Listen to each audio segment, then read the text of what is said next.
Quais são os cenários possíveis de retorno da elegibilidade do ex-presidente Jair Bolsonaro?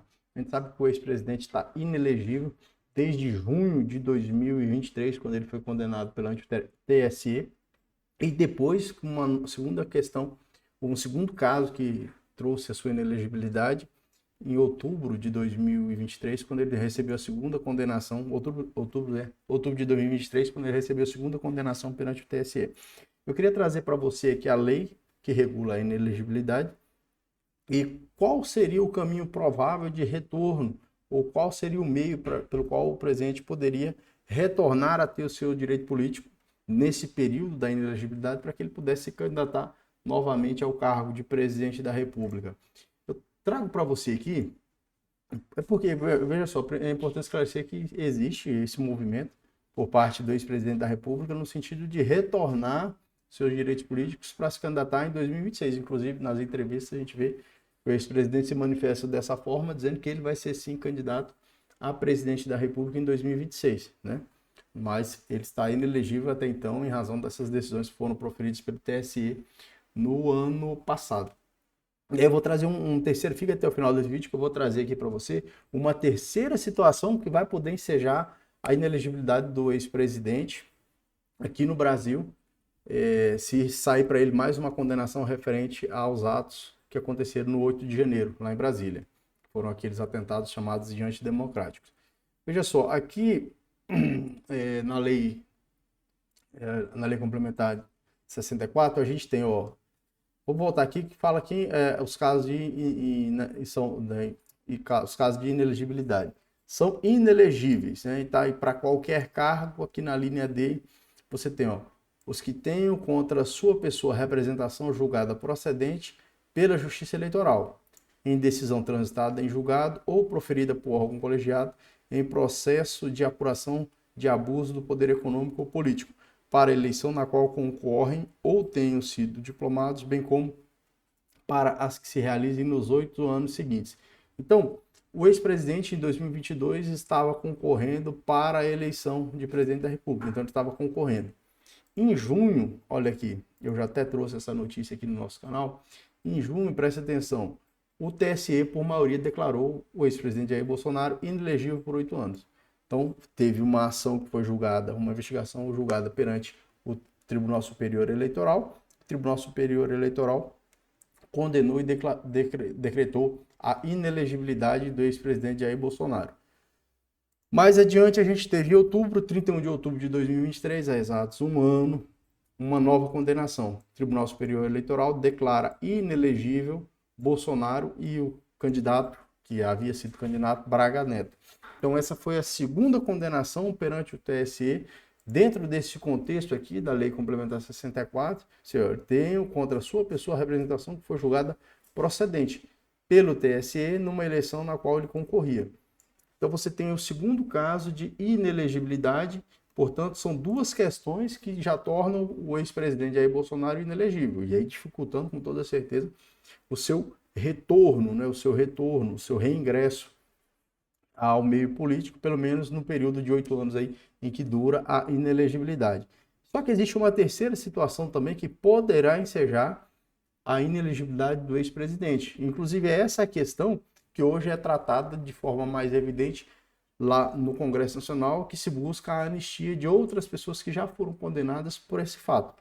Qual é o fato? O fato é que aconteceu no dia 8 de janeiro de 2023, os atos que são chamados dos atos antidemocráticos, em que um grupo de pessoas estava lá em Brasília e invadiu os prédios do Congresso, do STF e acho que do Poder Executivo. E aí a gente tem o seguinte, existe uma previsão também de que as pessoas que forem condenadas, né, perante um órgão colegiado ficarão também inelegíveis. Essa previsão está aqui nessa linha aí do artigo 1º dessa Lei Complementar 64, e diz assim, então a gente entende, serão inelegíveis os que forem condenados em decisão transitada em julgado ou proferida por órgão judicial colegiado, desde a condenação até o transcurso do prazo de 8 anos após o cumprimento da pena. Então, assim, a partir do momento que venha, eventualmente possa vir, né, e venha uma condenação em face do ex-presidente Jair Bolsonaro por participação naqueles atos que aconteceram no 8 de janeiro de 2023, aí vai resultar mais uma questão de inelegibilidade para o ex-presidente.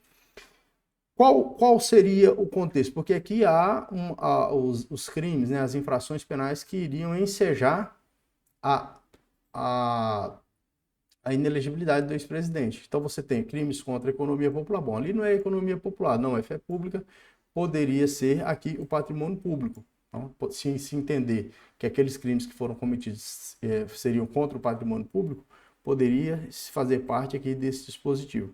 A segunda questão que eu acho que pode ser inserida aqui como parte é a que se diz respeito ao crime organizado, aqui, praticados por organização criminosa, quadrilha ou bando. Porque, veja só, se resultar uma condenação do ex-presidente Jair Bolsonaro pela participação nesses atos do 8 de janeiro, ele não estava presente. Então, o ex-presidente não estava presente, é claro. Ele não teria praticado diretamente os atos ali que ensejariam a sua condenação. Mas se ele for condenado, se o Supremo Tribunal Federal assim entender, então ele vai ser condenado por ter participado indiretamente, ou tendo o controle remoto, seria um caso de uma autoria imediata, em que o indivíduo não executa diretamente os atos criminosos, porém o indivíduo tem o controle da execução, né? Então ele não vai lá e pratica, mas ele é que tem o controle da execução. Isso no direito penal a gente chama de autoria imediata. Para tentar te exemplificar mais ou menos, não estou dizendo que vai ser assim, eu estou dizendo se o STF decidir assim, presta atenção, não sou eu que estou falando que vai ser assim. Se o STF decidir pela condenação, vai ser porque ele tinha o controle dos atos de forma indireta. Por exemplo, quando você encomenda um crime de homicídio, por exemplo, você não vai lá e mata, mas você encomendou, então você acaba tendo a autoria imediata daquele fato, né? Você que controlou aquele fato, outra pessoa executou diretamente, mas você que controlou a prática daquele ato. Então, se sobrevier a condenação para o ex-presidente, nesse contexto, por essa coisa da autoria imediata, ele pode ser inserido também na prática de uma infração de organização criminosa, associação para a prática de crimes, né, que antigamente era quadrilha ou bando, hoje essa expressão é outra, hoje a expressão é associação criminosa, e a gente tem a lei de organização criminosa também, uma lei de 2013, 12.850, e aí você tem uma disposição diferente ali. Então, se resultar uma condenação para o ex-presidente nesse contexto, pode ser que a sua condenação gere também uma terceira questão de inelegibilidade. Aqui, os crimes que as pessoas têm sido condenadas, aquelas pessoas foram identificadas como partícipes dos atos que aconteceram no 8 de janeiro, estão aqui os crimes contra as instituições democráticas, os crimes contra o funcionamento das instituições democráticas no processo eleitoral. Então, são crimes que estão descritos no Código Penal. Para que um indivíduo que não tenha executado diretamente, no caso do ex-presidente, aqueles atos, somente se ele tivesse a autoria imediata ou um caso de participação, que também é regulado pelo Código Penal, só que isso também confere a possibilidade de inserir em outros crimes, como, por exemplo, de associação criminosa. Então, tá. Bom, Flaviano, você já mostrou quais são as condenações que já existem, a que pode vir, e agora fala qual que é o meio, então, para que o ex-presidente possa retornar a ter seus direitos políticos e aí ter capacidade para se candidatar novamente ao cargo de presidente da República. O meio mais possível seria através de uma anistia a ser decidida, a ser elaborada e aprovada pelo Congresso Nacional, uma lei. O que acontece? A lei de anistia, como inclusive eu já tratei aqui no canal, inclusive a gente falou como o ex-presidente tem buscado essa anistia, ela se dá em face de um fato. Então, você tem o fato do 8 de janeiro. Aquele fato vai ser considerado inexistente. Todas as pessoas que receberem uma condenação por conta daqueles atos do 8 de janeiro seriam anistiadas. Então, a anistia ela é caracterizada por essa abstração e generalidade. É para todo mundo. Ela não pode ser individual, né? O que pode ser individual é a graça ou indulto. A anistia não pode ser individual.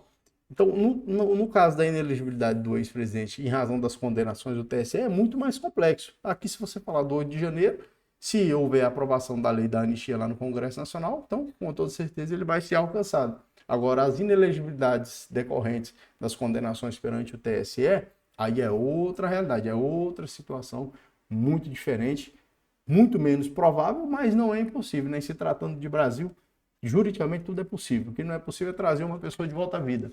Mas mudar as questões jurídicas no Brasil e entender de forma diferente é tudo muito possível. Isso é é um reflexo de ser uma ciência humana, né? Que não é uma ciência exata e admite o depende, a opinião de um, de outro, enfim. Queria saber qual que é a sua opinião. Você acha que tem como reverter essa inelegibilidade? Você acha que o ex-presidente vai conseguir articular junto ao Congresso, junto ao Senado, à Câmara dos Deputados, para reverter essa inelegibilidade? Deixa aqui seu comentário. E fala aqui também se você votaria no ex-presidente Jair Bolsonaro ou você votaria no atual presidente Lula, caso se candidate também. Quero saber a sua opinião, com todo respeito, é claro, né? Aqui não é para xingar o outro porque vota diferente, é para você apenas manifestar a sua opinião. Tá certo? Forte abraço e até o próximo vídeo.